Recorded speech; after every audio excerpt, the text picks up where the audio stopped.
the President of the Republic of the Philippines, His Excellency Ferdinand R. Marcos Jr.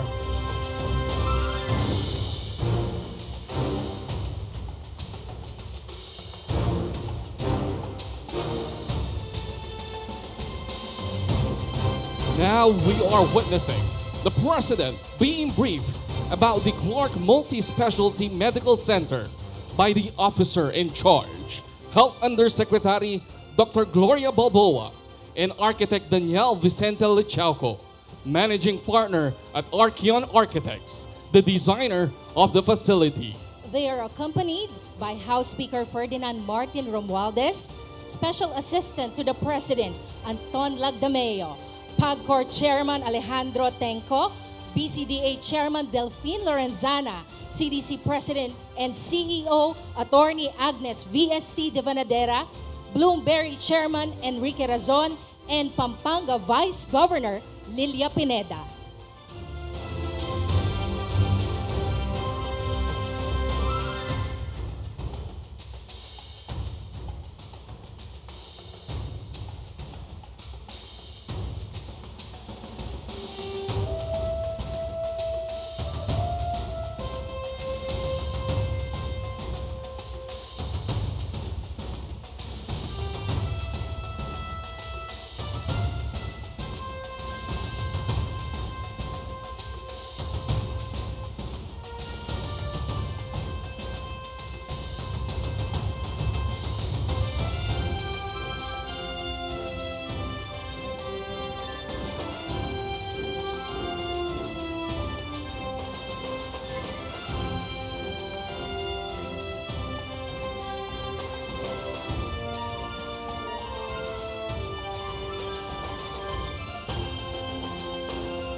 At this point, may we request Mr. President to kindly grant us a group photo with our party.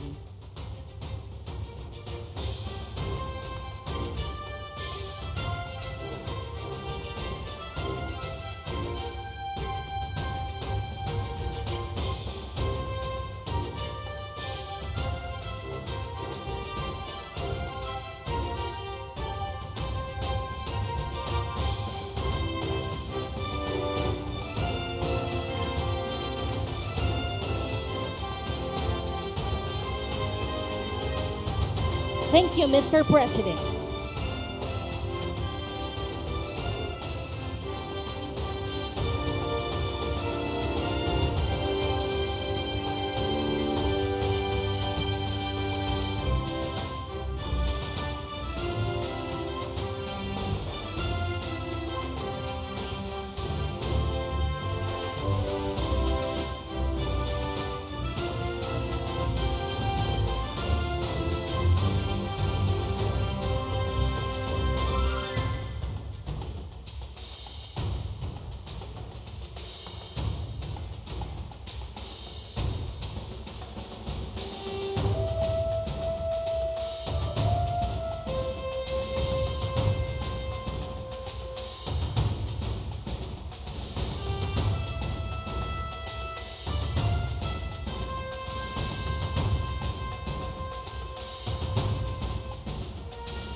once again, ladies and gentlemen, the President of the Republic of the Philippines, His Excellency Ferdinand R. Marcos Jr.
Mga kababayan, good morning and welcome to the briefing and site inspection of the Clark Multi-Specialty Medical Center, Clark Freeport Zone. Please remain standing for the singing of the Philippine National Anthem and the opening prayer to be led by Clark Development Corporation Choral. Mga kababayan, ang pambansang awit ng Pilipinas.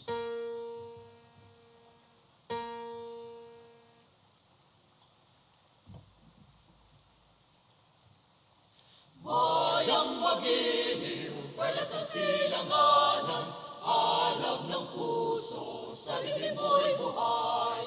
Lupang hinirang, duyan ka ng magitin, sa manlulupig, di ka pasisihin. Sa dagat at bundok, sa simoy, sa langit mong bugaw, may dilagang tula at awit sa paglayang minamahal. Ang kisat ng watawat mo'y tagumpay na nagdiningning, ang bituin at araw niya kailan pa may di magdidilim. Lupa ng araw ng buwan, ating pagsinta, buhay langit sa piling mo.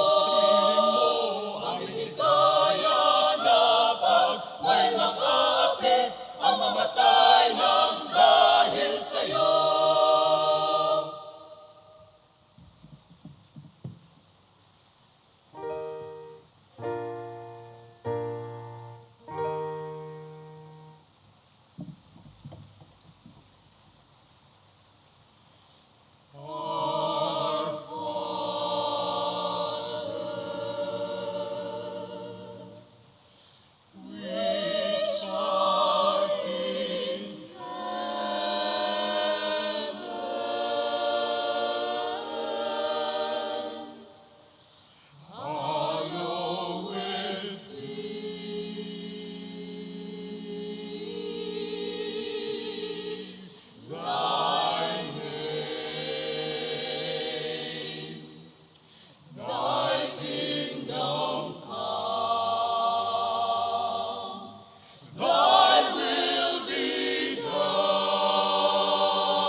Thank you.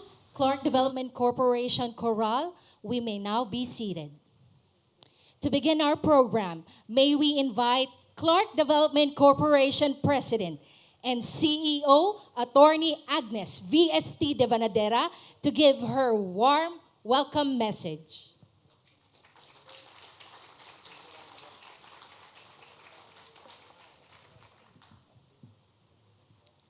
I think the good the good weather is coming and is here. Good morning, everyone. His Excellency Ferdinand R. Marcos Jr., President of the Republic of the Philippines, fellow servants in government, valued partners, guests, ladies and gentlemen, a pleasant good morning to all of you. And as you can see, the weather is improving. And so, welcome to Clark. With great pride and honor, we have gathered here this morning at the heart of Clark Freeport Zone to witness the briefing and site inspection of the Clark Multi-Specialty Medical Center. This important event, led by our visionary president, President Ferdinand R. Marcos Jr., who in his inaugural State of the Nation address on July 25, 2022, made a promise to the Filipino people to improve our nation's healthcare services through building more specialty hospitals in the regions. And today, we stand in awe of the collaborative efforts between the national government and our valued partners, including the Philippine Amusement and Gaming Corporation, or PAGCOR, the Basis Conversion and Development Authority, or BCDA, the Department of Health, the Provincial Government of Pampanga, the Bloomberry Resorts Corporation, the Bloomberry Cultural Foundation, and our very own, the Clark Development Corporation. And indeed, we feel very lucky that Clark will be hosting the first ever multi-specialty medical center. With remarkable foresight and unwavering dedication, the government has demonstrated a steadfast commitment to advancing our healthcare industry. This initiative creates even more opportunities, a new opportunity for that matter, for a thriving medical tourism industry that will start right here in Clark. And it will introduce a fresh perspective to our country's healthcare sector by attracting more visitors from diverse regions, both within the Philippines and outside the country. We enhance our standing as a premier destination for exceptional medical services at par with renowned healthcare destinations, hopefully like Singapore. Together we embark on a transformative journey, forging the path for a whole-of-government approach to healthcare. This priority project of this administration will shape the trajectory of our nation's history, leaving a legacy that resonates with future generations. And of course, for those of us who were born a lot earlier, we remember with fondness and gratitude that we have the Philippine Heart Center, the Kidney Center, the Lung Center, the Children's Medical Center. These were all the legacy left by our former president and the father of His Excellency. We treasured that, Your Honor. The Clark Multi-Special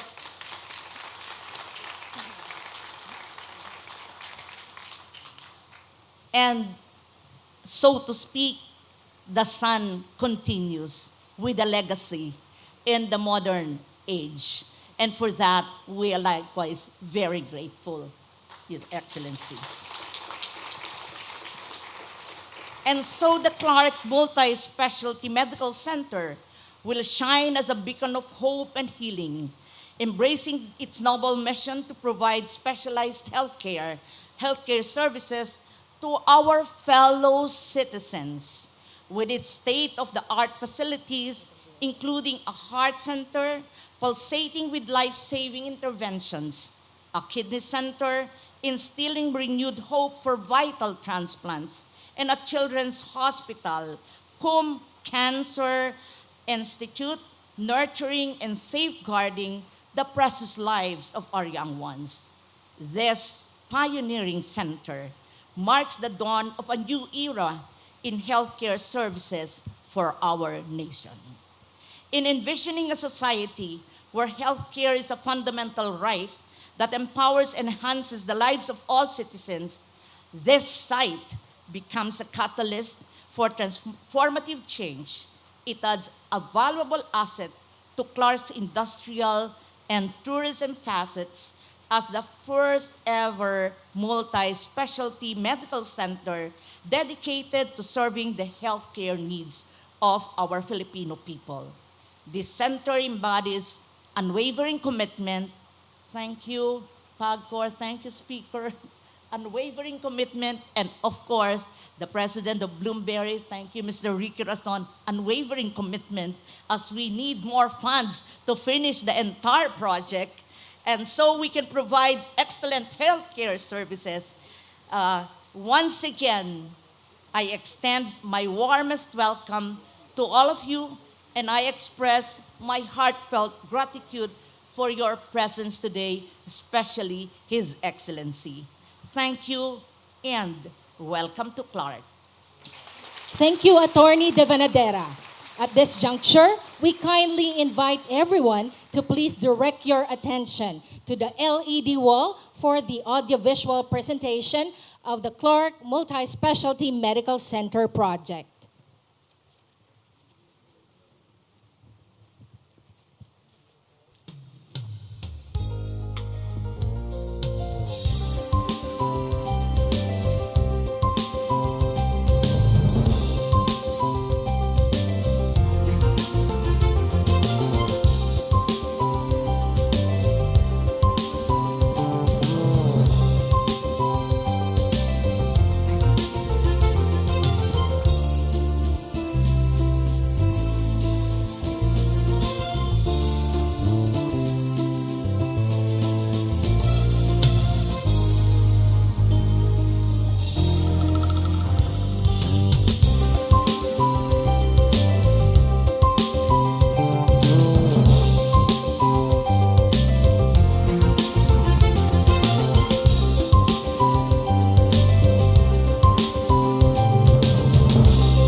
At this juncture, may we invite House Speaker Martin Romualdez to introduce our guest of honor.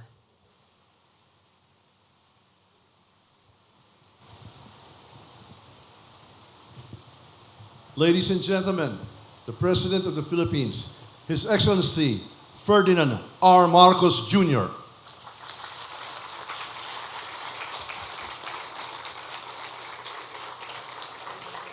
Thank you to the Speaker of the House, Speaker Martin Romualdez. Please take your seat. The USEC from the Department of Health, Undersecretary Gloria Balboa. The PAGCOR Chairman, Al Tenco. Aba, napalakpakan kagad. Palibasa at funding. Well, they perhaps even the most important element of this PPP that we are talking about is, of course, our good friend and our benefactor, Ricky Rason of Bloomberry. The Clark Development Corporation President, CEO, Agnes de Binadera.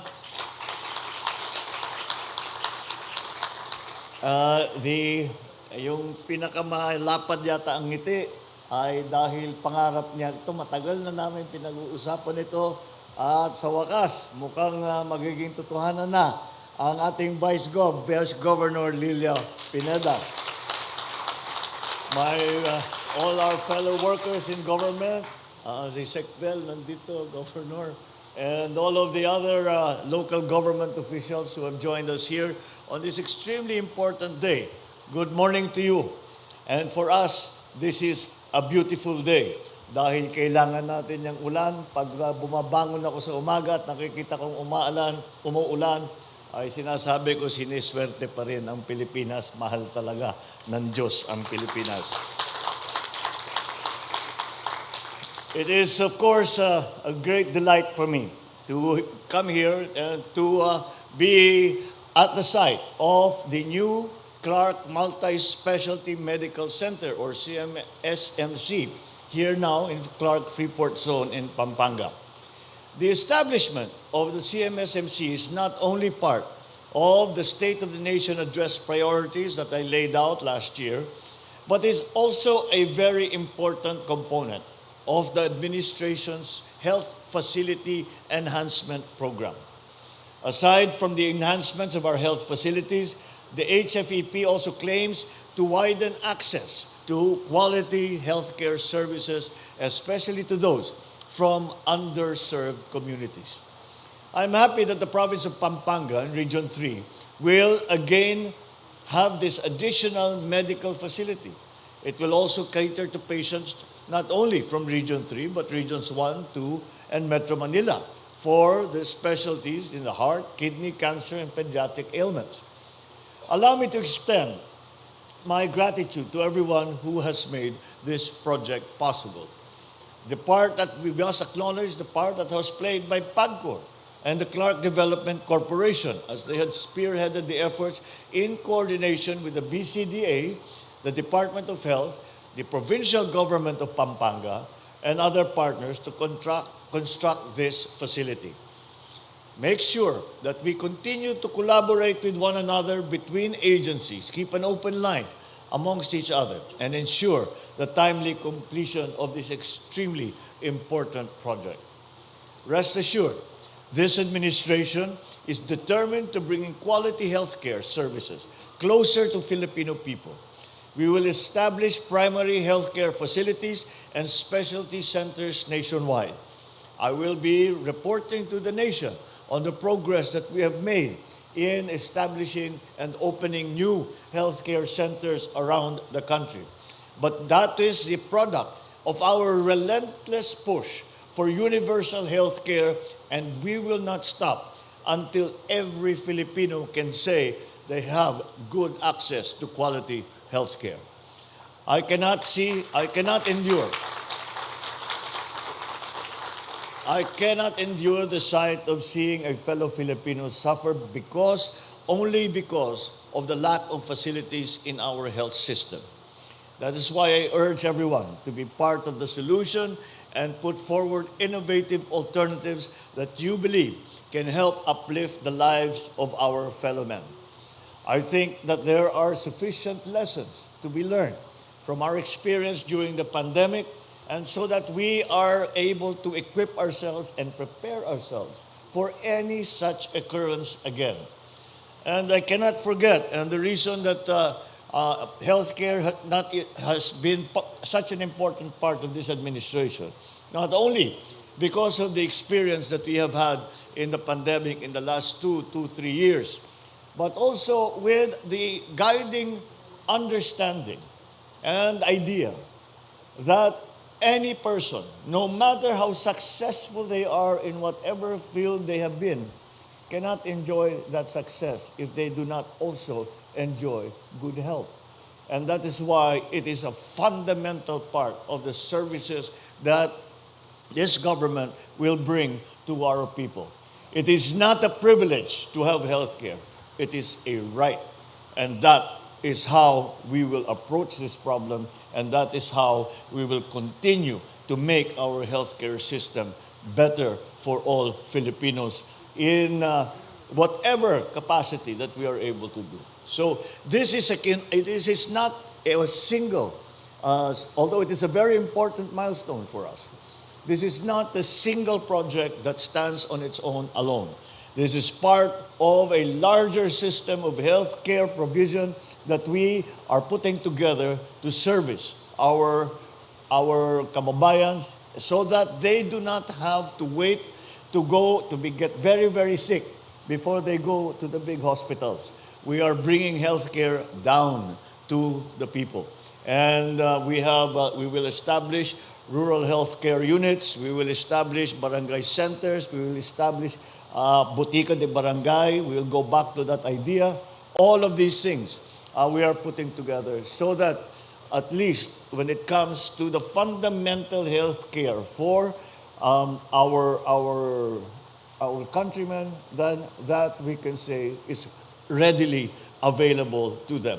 We will, starting from the barangay health workers who play an important part in this system, to the RHUs, to the provincial hospitals, to the tertiary care level hospitals, and to grand multi-specialty medical centers such as here in Clark. So let us do our best. Make sure that our work redounds to the benefit of Filipinos. Thank you once again. Congratulations to everyone involved in the project. Mabuhay ang SMC, mabuhay ang Pilipinas. Maraming salamat po sa inyong lahat. Thank you, Mr. President. At this point, may we request Mr. President to kindly grant us a photo opportunity.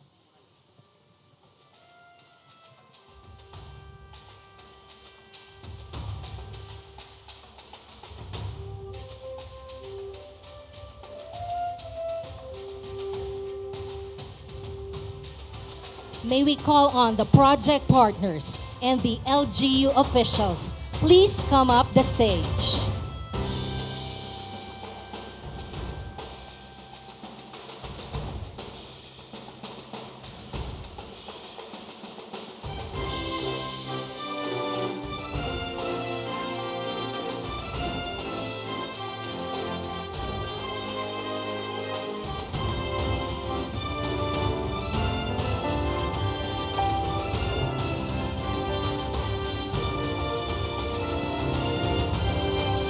PAGCOR officials and other VIP guests, please stand by.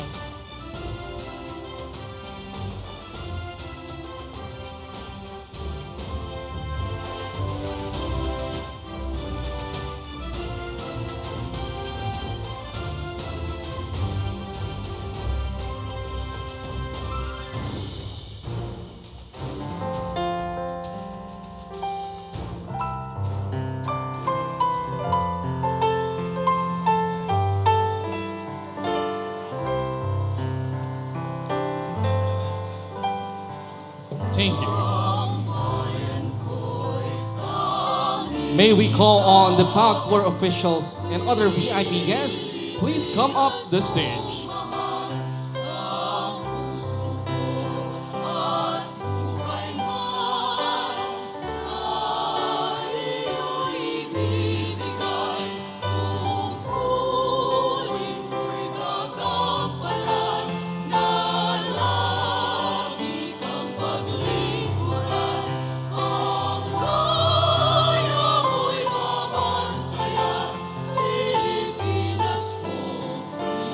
CDC officials, please stand by.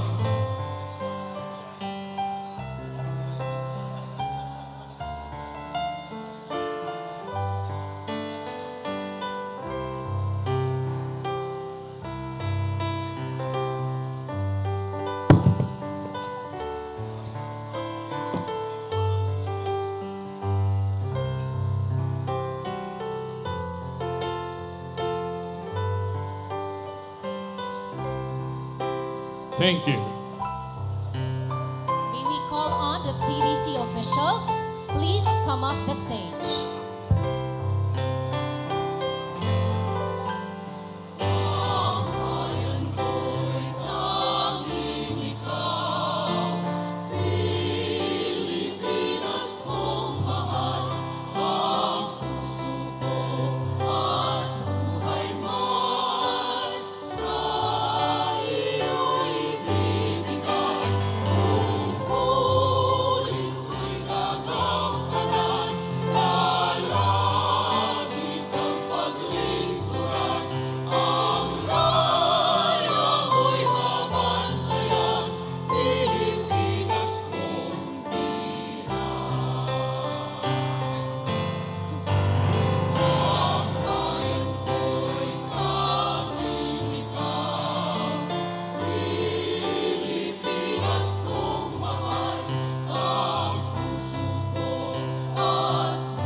Thank you.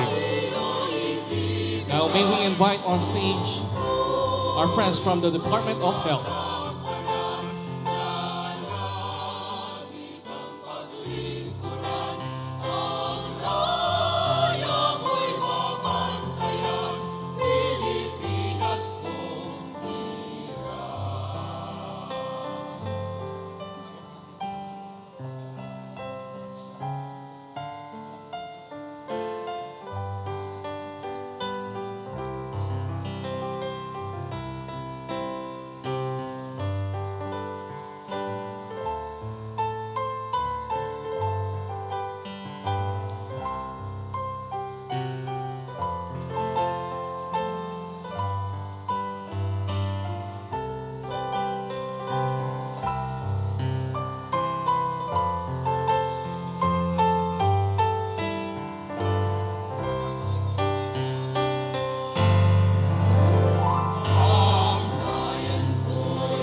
Thank you very much.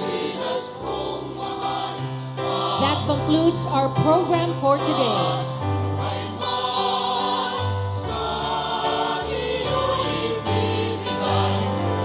Salamat, Mr. President. We eagerly await the completion of this state-of-the-art Clark Multi-Specialty Medical Center.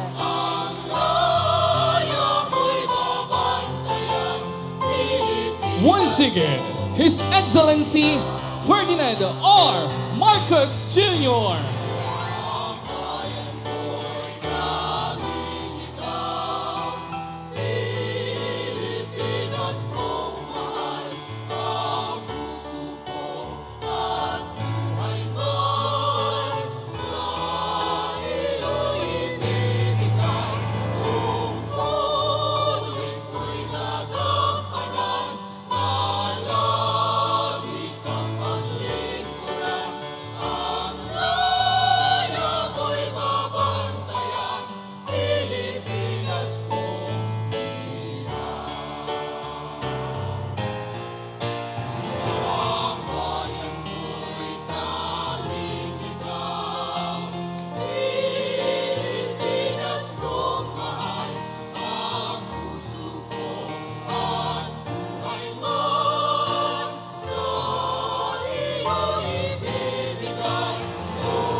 We would like to request everyone to please remain in your respective areas until the President has left the venue.